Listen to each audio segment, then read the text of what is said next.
अब आते हैं हाइपरटेंशन के काजेज़ या इसके जो वजूहात हैं, उसमें से जो मेजर काजेज़ है वो कौन कौन से। सबसे पहले उसमें आपके पास आता है ओबेसिटी, मोटापा।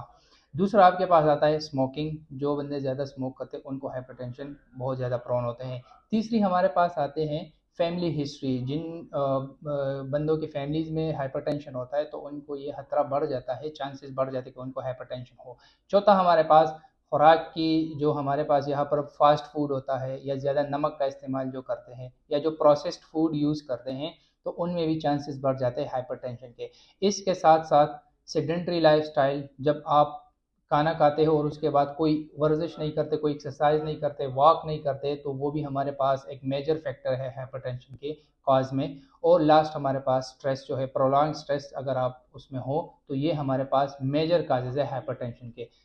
अब इसके बाद हमारे पास हैं कुछ मेजर सिम्टम्स जो आपको डिफरेंशिएट कर सकते हैं कि आप हाइपरटेंसिव पेशेंट हैं। उसमें आपके पास जो सबसे मेजर सिम्टम है वो है आपके पास हेडेक, लेकिन मोस्टली ये हेडेक आपको मॉर्निंग के टाइम पे ज़्यादा फील होगा। इसके साथ साथ चक्कर आना, सिनकोपी, वो पेशेंट को होगा। इसके साथ साथ विजन प्रॉब्लम्स, क्योंकि हमारे पास ब्लरी विजन होगा। हाइपरटेंशन जो है एंड स्टेज में जब एडवांस हो जाता है तो फिर वो हमारे पास जो आइज़ के वेसल्स है उनको अफेक्ट करता है।